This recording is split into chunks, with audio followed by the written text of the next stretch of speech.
The small frontier town baked under the sun, its dust swirling with the wind like ghosts of the land.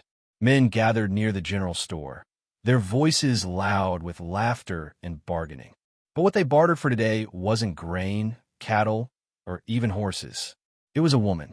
Her name was Clara, her wrists bound with coarse rope, her eyes hollow yet burning with dignity that no shackle could erase.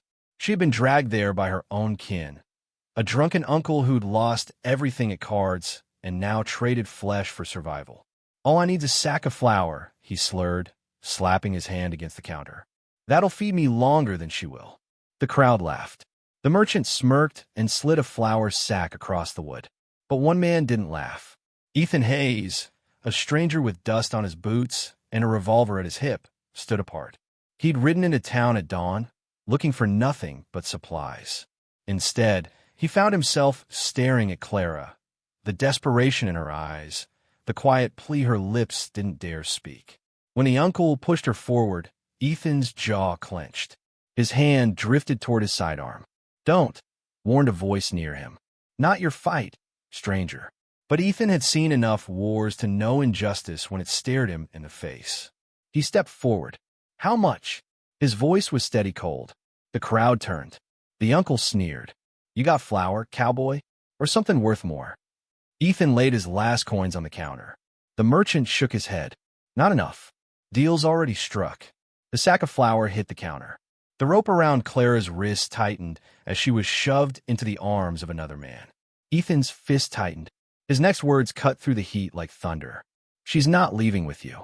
The men around the store laughed, some stepping closer, eager for a fight. Ethan didn't flinch. He'd faced worse odds in battlefields where cannons thundered and men screamed. One drunk with a rope meant nothing. Clara's captor snarled, pulling her close. She gasped, her face pressed against his chest, but her eyes found Ethan's, wide, fearful, pleading. "You best walk away," the man growled. "She's mine now. Bought fair." Ethan's revolver cleared leather before the man's hand even twitched. The hammer cocked, the sound sharp, final. "No man owns her," Ethan said. The crowd erupted. Curses, shouts, boots scuffing in the dirt. The merchant ducked behind his counter. The drunk uncle backed away, hands raised. "Easy now, cowboy. Ain't worth dying over her." But the man holding Clara wasn't so wise. He shoved her aside and reached for his pistol. Ethan fired. The shot echoed through the street, sending birds scattering into the sky. The man staggered, clutching his arm as his weapon clattered into the dust. Gasps rippled through the crowd. Clara stumbled backward, eyes wide with shock. Ethan moved between her and the others. Anyone else? For a long, breathless moment, no one moved. Then, slowly, the crowd thinned, muttering curses but unwilling to challenge the stranger with eyes like steel. Ethan lowered his gun, turning to Clara. "You all right?" Her lips trembled. She nodded, though her legs barely held her. But even as relief washed over her, Ethan knew trouble had only just begun. Blood had been spilled, and in towns like this, blood always called for more. By nightfall, word had spread. The saloon buzzed with it. Strangers shot Levi Turner over a woman. Sheriff Dalton, a man with a chest full of pride, but pockets full of corruption, marched into the street with his deputies. Behind him, Turner's kin gathered, rough men with whiskey on their breath and vengeance in their eyes. Clara sat trembling by the livery stable, wrapped in Ethan's worn coat. She hadn't spoken more than a few words since the shooting. Ethan saddled his horse, knowing they had little time. "You should go," she whispered. "They'll kill you for helping me." He glanced at her. "And leave you to them? Not a chance." Her eyes shone with something fragile, something long buried. "Hope." The sheriff's voice rang out. "Hayes, step into the street." Ethan exhaled slowly, tightening his gun belt. He'd fought wars for causes he barely believed in. Tonight, he fought for one woman's freedom. That was enough. He stepped into the glow of lantern light. The crowd waited, guns ready. Clara clutched the coat tighter, whispering a prayer. "You killed a man, Hayes," the sheriff said. "Town law says you hang." Ethan's voice carried like iron. "Town law sold a woman for flour. Don't talk to me about justice." A murmur rippled through the crowd. Some shifted uncomfortably. Others growled. Turner's brother spat in the dirt. Then bleed for her. The fight that followed wasn't law. It was survival. Gunfire split the night, men shouting, boots pounding. Ethan moved like a storm, his revolver barking flame. Bullets cut the air. Pain seared his side, but he stayed standing. When silence finally fell, smoke and blood hung heavy in the air. The Turners lay scattered, their rage silenced. The sheriff, pale and sweating, backed away. Clara ran to Ethan, hands trembling as she pressed them to his wound. Tears streaked her dirt-stained cheeks. "You saved me," she whispered. "Why?" Ethan's eyes softened. "Because no one else would."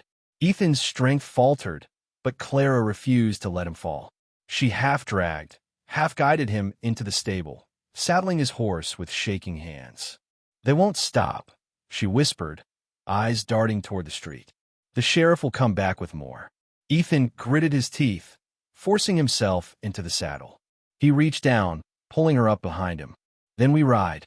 The horse thundered into the night, hooves pounding the earth like drums of war. The wind tore at Clara's hair as she clung to Ethan, her heart racing with fear and something else. A strange, fierce sense of freedom. Behind them, lanterns bobbed in pursuit. Shouts echoed across the prairie. Ethan's vision blurred, blood dampening his shirt. But every time his strength wavered, he felt Clara's grip tighten. Her voice whispered against his ear, "Don't stop. Please don't stop." Hours later, the lights faded. Only the stars remained, cold and endless above them. Ethan slowed the horse near a creek, nearly collapsing as Clara slid down to help him. She tore strips from her dress, binding his wound with trembling hands. Tears blurred her vision, but her voice stayed steady. "You bled for me. I won't let you die." For the first time that night, Ethan allowed himself to close his eyes. Clara sat beside him, guarding the darkness, her hand resting against his. And in that fragile silence, something unspoken bound them tighter than any rope ever could. When dawn broke, light spilled across the plains, painting the world in gold. Ethan stirred, groaning as pain lanced through his side. Clara smiled through exhaustion. "You're alive." He managed a weak chuckle. "Guess I am." They shared a quiet moment by the creek, the chaos of the night behind them, though danger still lingered beyond the horizon. Clara looked at him, her voice soft but fierce. "You didn't just save me. You gave me back my life. I was nothing but a bargain, a sack of flour. Now," her eyes filled with tears, "now I'm free." Ethan studied her, then reached for her hand. "Freedom's only worth something if you choose what to do with it. So what do you want, Clara?" Her answer came without hesitation. "To ride with you, wherever the trail leads." For a long moment, he searched her eyes. Then he nodded, a faint smile breaking the hardness of his face. They mounted together, the rising sun at their backs. The town they left behind would remember the stranger who spilled blood for a woman's freedom. But out here on the open land, Ethan and Clara wrote their own law, one born of courage, sacrifice, and the spark of something stronger than chains. The wind carried their silhouettes across the horizon. And for the first time in years, Clara whispered a word she'd almost forgotten. "Home."